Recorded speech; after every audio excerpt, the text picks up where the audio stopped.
नमस्कार, आप देख रहे हैं भोजपुरिया दस्तक।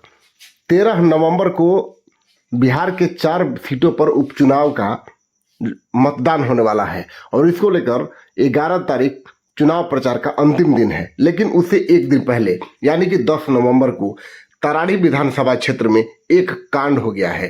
कांड ये हुआ है कि चुनाव प्रचार के दरमियान भारतीय जनता पार्टी के उम्मीदवार विशाल प्रशांत, जो बाहुबली नरेंद्र कुमार पांडे उर्फ सुनील पांडे के पुत्र हैं, वह चुनाव प्रचार कैंपेन के दरमियान जन सुराज के कैंपेन स्थल जहां पे कैंप लगा हुआ है जन सुराज का, वहां पर पहुंच गए और वहां कैंप में जन सुराजियों से वोट मांगने लगे भाजपा के लिए।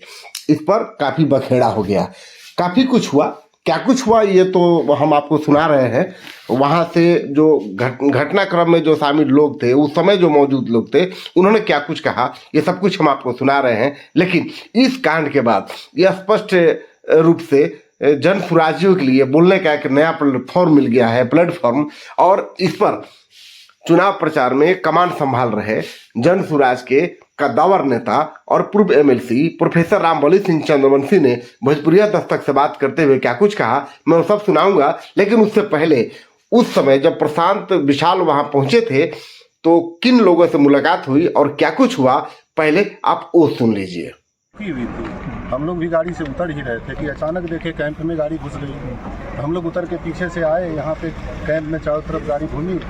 जब तक हम लोग सोचे कि गाड़ी थी ना, उनकी तमाम जो काफिला 3 गाड़ी घुसी थी। एक गाड़ी उनकी थी, 2 गाड़ी पीछे से, आगे उन्हीं की गाड़ी थी। हम लोग आए पीछे यहाँ तक, तब तक देखे गाड़ी से उतरे नहीं, हाथ जोड़े हुए पूरी तरह घूम रहे हैं। हम लोग बढ़ के गए कि रोकेंगे, देखेंगे। हम सोचे कि आगे जाकर रुकेंगे तो पूछेंगे क्यों बात है, घुसने का मकसद क्या है। हम लोग बाहर, सब कोई कार्यकर्ता निकल गया यहाँ से कि आखिर क्या बात है।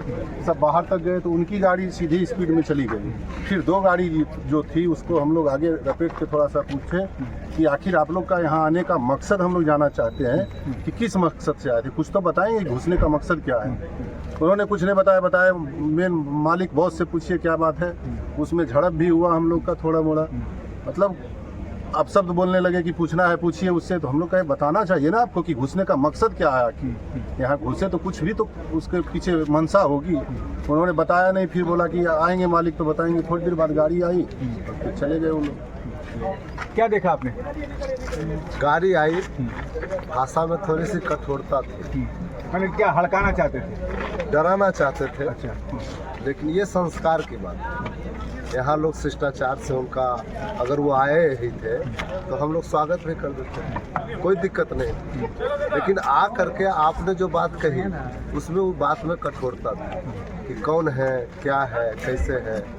हम लोग अगर कुछ भी सवाल उनसे पूछे तो आप कौन है पूछने वाले, राइस मिल वाले मालिक से बात हो गई, यही बात हुई। अब क्या बात हुई थी, तुम राइस मिल वाले से मीटिंग करते ना, जन स्वराजी से तो मीटिंग किया नहीं जा सकता। राइस मिल बंद पड़ा बहुत दिनों से, इसको खुलवा करके यहाँ कैंप ट्रेनिंग दिया जा रहा है लोगों को, तरारी के लोगों को जन स्वराज के द्वारा।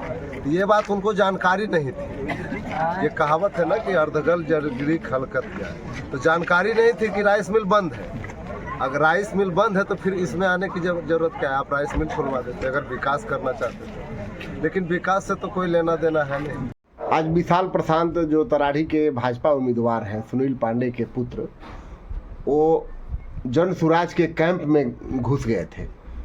इसको लेकर काफ़ी बवाल भी हुआ। तो इसको लेकर क्या माना जा रहा है, क्यों आखिर उन्होंने ऐसा किया? देखिए, हम लोग तो दिन भर निकले रहते हैं क्षेत्र में, और रात में जैसे ही जन सुराज कैंप कार्यालय में आए तो पता चलता है कि सुनील पांडे जी के लड़के जो भाजपा के प्रत्याशी हैं, वो जन सुराज का जो कैंप कार्यालय है, मेन कार्यालय जो है, उस कार्यालय में अपने पूरे साथियों के साथ, मैंने पूरा जो था काफिला अंदर में घुसे। लोगों ने वहाँ प्रतिरोध किया, विरोध किया। अब विरोध के बावजूद उन्होंने जवाब दिया कि हम वोट मांगने कहीं भी जा सकते हैं। तो लोग कहा कि ये जन सुराज का कैंप कार्यालय है, ये कई महीनों से चल रहा है, सभी लोग यहाँ क्षेत्र के जानते हैं और इसमें हजारों कभी कभी कम से कम सैकड़ों कार्यकर्ता उसमें हमेशा रहते हैं। तो उस बीच में भाजपा के प्रत्याशी को वहाँ जाना क्या दर्शाता है, स्वतः समझी जा सकती है।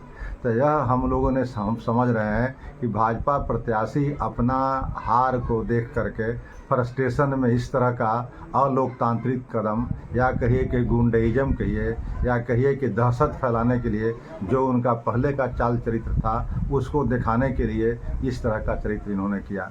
नहीं तो कोई ज़रूरत नहीं थी। आपको वोट मांगना है, आप जा सकते हैं मतदाताओं के यहाँ, जा सकते हैं कहीं सड़क पर, कहीं जा दुकान पर, लोगों के बीच में, लेकिन किसी का पार्टी कार्यालय में घुस करके और जो भाजपा आज अपने को भारत की सबसे बड़ी पार्टी कहती है और जो चाल और चरित्र की बात करती है, तो उसका असली चाल और चरित्र सामने आ गया कि अपनी हार को बर्दाश्त नहीं कर पा रहा है तो किसी के कैंप कार्यालय में घुस करके लोगों को दहशत फैला करके अपने दबदबा जमाना बताना चाहता है। इसलिए बहुत ही निंदा का विषय है और इसकी जितनी निंदा की जाए उतनी ये कम है।